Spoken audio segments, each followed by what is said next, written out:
Spoilers ahead. Watch out, and take care. The movie begins in the busy city of Osaka, Japan.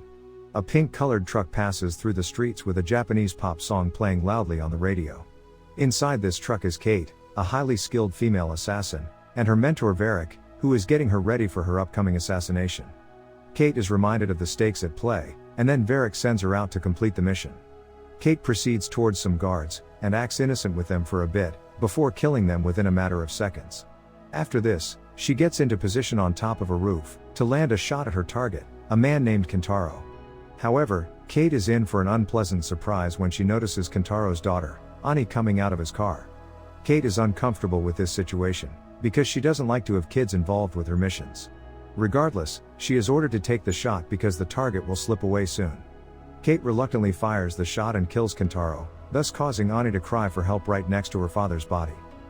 This incident severely affects Kate, and then some time passes by. Now, Kate jogs through the city of Tokyo against the backdrop of night, but she gets emotional upon noticing a mother with her child. Kate isn't able to deal with the life of an assassin anymore, so she goes to Varric to talk about her retirement. Varric finds it hard to believe that Kate would ever consider a normal life, and says that she'll come back to him after a couple of trips to Walmart. Regardless, Kate declares that she'll be done with this life after her next mission.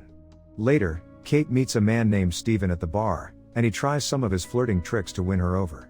Steven's tactics seemingly work, and Kate has some fun with him in the comfort of her bedroom. However, it turns out that Steven is actually a professional, who Kate kicks out after paying for his services. Now, it's time to get down to business, so Kate takes position on the top of a roof. However, as she locks onto her target, an old man named Kijima, she seemingly faces some health issues, and it causes her to miss her shot. She is advised not to go ahead with the mission, but she ignores her instructions and shoots at the target once he is escorted into his car. This blows her cover and it leads to a chaotic sequence, wherein she has to hijack a flashy car to make her escape. However, she experiences painful symptoms once again, and loses control of the car, getting into a brutal accident. While she is knocked out, Kate thinks back to some of her childhood memories with Varric, and it includes her assassination training. After some time, she wakes up in a hospital, and learns from the doctor that she is suffering from acute radiation syndrome. This doesn't make any sense to Kate, because the cause of radiation is said to be a rare element called polonium-104. After some quick thinking, Kate quickly realizes that she's been done dirty by Steven, who had spiked her drink with this element. Kate is advised to rest as she only has one day to live, but she threatens the doctor to give her some stimulants for her condition. With a renewed sense of urgency, Kate tracks down Steven, who is with his girlfriend, Kanako. Kate smacks Steven and threatens to kill him, but he reveals that he was hired by Kazuo Sato, who is the manager of a Yakuza clan. Steven and Kanako beg for mercy, so Kate decides to spare their lives. She gets freshened up in their bathroom and asks for a lemon drink, but they don't have it. Later, she talks to Varric about what happened with her, and he reveals that Kijima belongs to the biggest family in Tokyo. She also learns that Kentaro was Kijima's brother, so this whole thing could simply be a revenge plan. She doesn't have long to live, so she decides to go after Sato and take her own revenge. Varric reveals that Sato's men like to hang out at the Black Lizard Club, so Kate gets to work immediately. At the club, Sato and his men discuss the recent attack on Kijima over a splendid performance, but then Kate arrives and kills one of the men.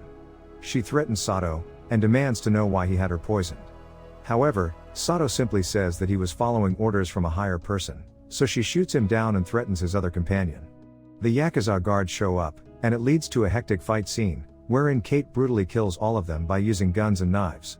One final survivor eventually reveals that Ani might have the answer that Kate is looking for.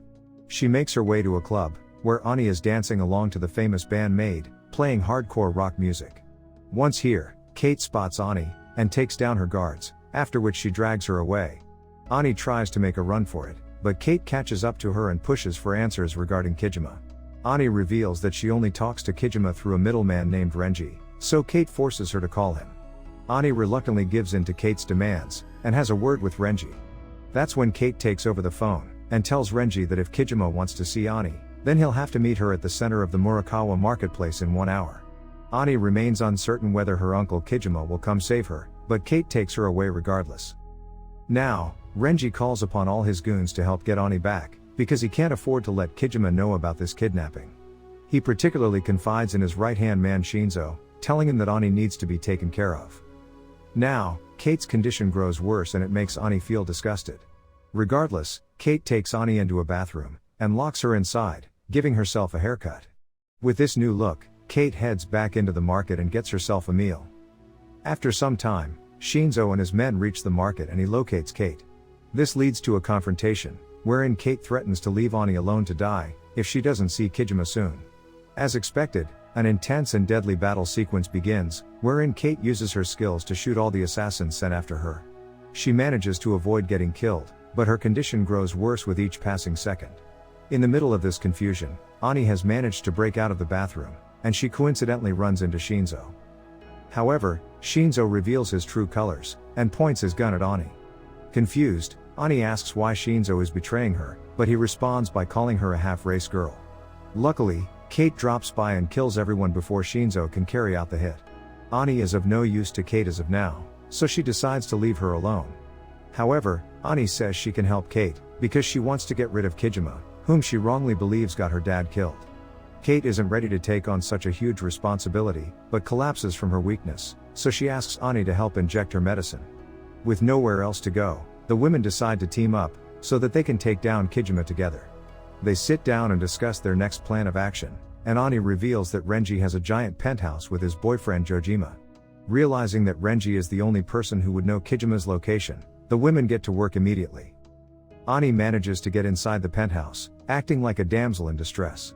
She is quickly led to Jojima, and then Kate breaks inside the house to threaten him for information on Renji. However, Jojima turns out to be a martial arts expert who gives Kate a run for her money. Both of them get into a fierce fight to the death, but Kate gets dominated brutally. Ani tries to help, pointing a gun at Jojima, but she's a horrible shot and gets smacked down after accidentally shooting Kate. Luckily, Ani gets back up and smashes a bottle into Jojima's head, thus taking him down for good. After investigating the house, the women learn where Renji is and track him down. Kate quickly kills Renji's guards, and threatens him for information. After a lengthy negotiation, Renji says that Kijima last told him that he wants to be among his family. Ani understands this clue, so she takes Kate to an old family house where Kijima's family had grown up together. Before moving ahead, Kate calls Varric to say that she's finally going to complete her mission, but Varric seems a little suspicious with the way he tries to stop Kate. On their way to the family house, Kate and Ani briefly bond with each other. Ani mentions how she never got to see her mother, because she was an illegitimate child. The women finally reach their destination, and Kate decides to go in alone. Ani wants to come along, but Kate reminds her that she is still a kid, so she should stay outside. Kate enters the house, and finds Kijima, who doesn't seem the least bit bothered to see her. She asks why he had her poisoned. Kijima reveals that he doesn't care about her at all. That's when he shows her a photo that exposes Varric to be the mastermind behind everything. Kate is shocked to learn about this betrayal, and then we see Varric show up outside the house. He tries to talk to Ani, despite her excessively rude behavior. As Kate tries to comprehend Varric's betrayal, Ani finally learns the truth about Kate killing her father back in Osaka. Kijima is ready to atone for his sins, and he allows Kate to shoot him down. She fires a bullet, and then she runs out of the house to get Ani. However, Varric has already brainwashed Ani, who shoots Kate to take revenge. With Kate dying on the ground, Varric takes Ani in his car and drives away. However, Kate survives the gunshot, thinking back to her survival lessons with Varric. Here, we learn that Kate had actually spared Kijima, and he pays back the favor by giving her a shot of her stimulants. Meanwhile, Varric is shown to be working with Renji, who was the one that ordered the hit on Kentaro. Now, Kate and Kijima team up to save Ani from the villains, and this time, Kate even gets her favorite lemon drink to refresh herself.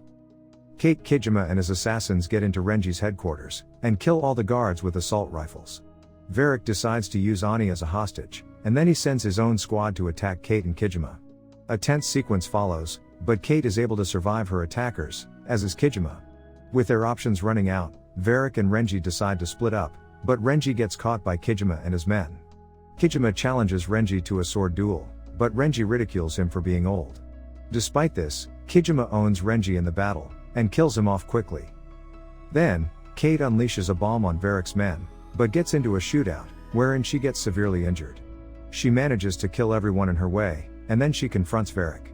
She also tries to apologize to Ani, but Varric mocks her efforts. Kijima and his men reach the scene, but he tells his men to stand down for now. Kate and Varric shoot at each other, and injure themselves, thus allowing Ani to escape. Kate has one last word with Varric, and spends her last few moments with Ani. She finally smiles for once in her life, and passes away in Annie's arms. The end. Thank you for watching. Subscribe if you'd like to see more videos like this.